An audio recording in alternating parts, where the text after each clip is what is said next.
Today, I want to talk about something special. Something perfect. Today, we're looking at the best battlefield ever made.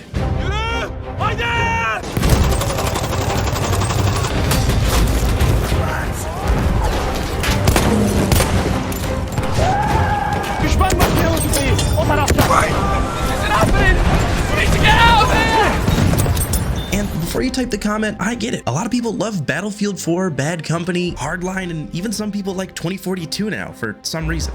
Oh, did you hear about the new update? It's actually pretty good.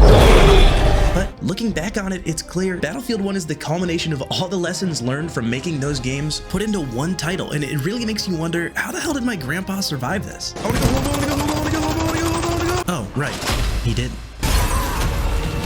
But I promise you, after watching this video, it's gonna be no wonder to you why after 6 years, Battlefield 1 just set a player count record, and there's truly not another game like this in the entire series, and why we'll probably never get a Battlefield that feels as good as this one. F you, EA. So without further ado, let's get into what makes Battlefield 1 so perfect. And also maybe subscribe, thanks. For starters, Battlefield 1 is undoubtedly one of the most immersive and cinematic games, not only in the entire franchise, but arguably ever made, and I really think that's due to the setting of World War I. You see, most games have opted to rush into World War II, modern warfare, and even the future, but Battlefield 1 takes us back to the brutal simplicity of the Great War and really runs wild with it. The Great War was a time of insane experimentation, and it's clear that DICE found themselves in a toy box full of ideas to flesh out. The game features prototype weapons that never saw the battlefield but feel so good in practice. Weapons actually used like trench guns, flamethrowers, gas grenades, etc. are all here in great mechanics. Wait, what's happening?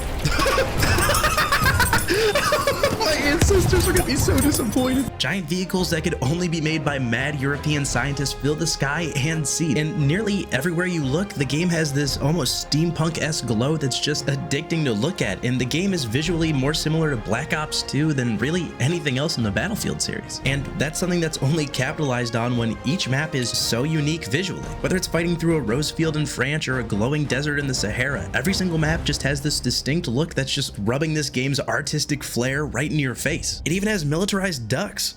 It's a duck tank! Hey, you wanna be friends? Where are you going?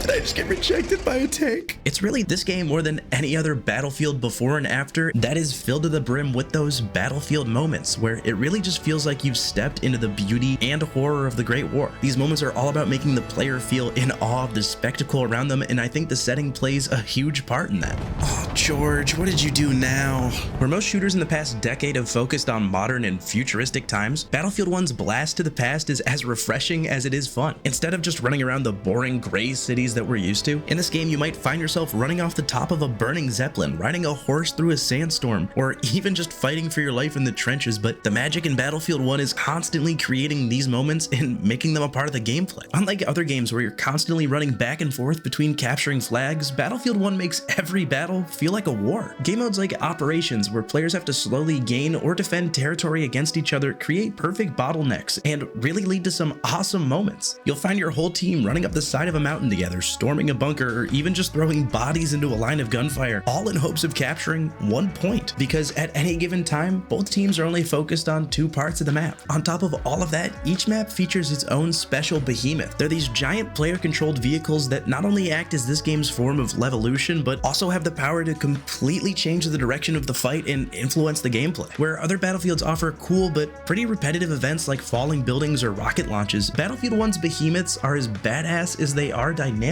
In the hands of the right pilot, they not only provide help in a fight, but because of their size, create incredible set pieces that not only give a target for players like a Colossus on the battlefield, but also make sure each fight feels unique because they're never in the same place twice. All right, Carl, I'm heading over to B. I'm on the way. What is that noise? Oh my God. Brad? Yeah, I'm just gonna respawn. Oh, where am I? Hey, you. You're finally awake.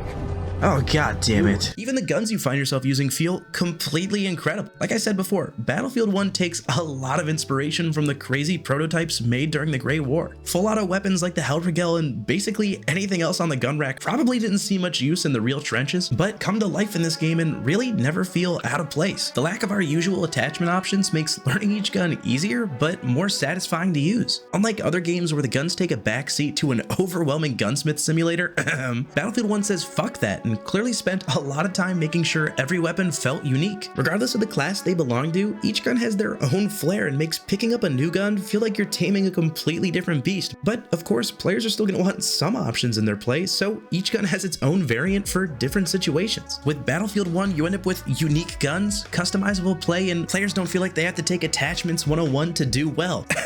Even the planes and tanks have their own unique personalities and different play styles with options in between. Really, everywhere you look in this game are tools for players to use and not only feel cool, but create those Battlefield moments and really sound the part.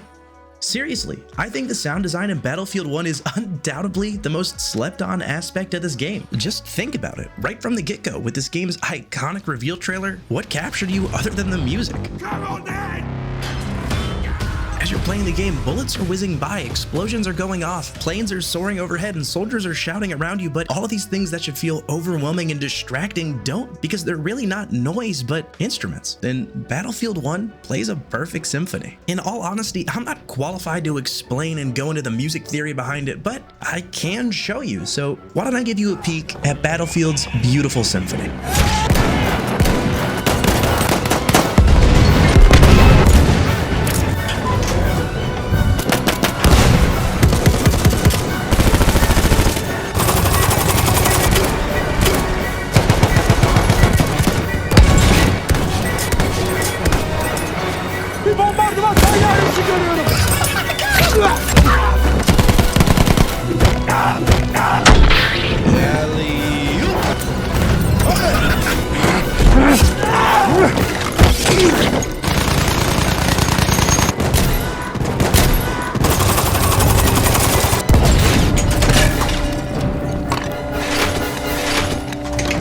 That's a tank!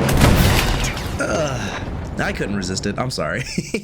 But seriously, do you see what I mean? The game looks great and sounds fantastic, but viewer, I hear you. I know there are a lot of games that look and sound fantastic, but end up falling flat once you get your hands on a copy. Think of the countless AAA flops we've had in just the past couple years, and especially from this series and the people behind it. How could this game possibly be this good? I mean, it's made by EA. Ugh. As consumers, we've all been burned by this industry. Whether it's No Man's Sky, Cyberpunk 2077, Battlefield 2042, Kony 2012, Fallout 76. The list goes on, and it's incredibly obvious how jaded so many people are getting with each failed AAA release, but to me, the beauty of Battlefield 1 is how much it stands against that burn. Not only has this game aged way finer than your mother, but playing it takes me back to a time when the 8th generation of consoles was really picking up steam and it seemed like everything was going great. Games were releasing not only more beautiful than ever, but also more fun to play. In this year alone, games like Titanfall 2, Witcher 3, and Overwatch all released, just to name a few. Yeah, there were people upset about this thing called loot boxes, and EA was starting to look a little sketchy, but as much as this game takes you back and immerses you in the time of World War I, to me, it's also a time capsule of my childhood. And really, when I feel this industry was hitting its stride. When I play Battlefield 1, I don't feel pressured to buy anything extra or grind out daily challenges to get farther in the Battle Pass. I find myself caring less about my spot on the scoreboard and way more about the chaos happening around me and all the little cool moments that happen in between. That is so beautiful. Jesus, wow. In a time where multiplayer games have become more and more about min-maxing loadouts and spending more money on skins, I'm really glad Battlefield 1 is thriving despite that mess, because to me, this game will always be proof of a time when the important part of a game wasn't rushing it out early, selling battle passes and squeezing out every possible dollar you can, but instead takes me back to a time when, above all, fun came first. Thanks for watching.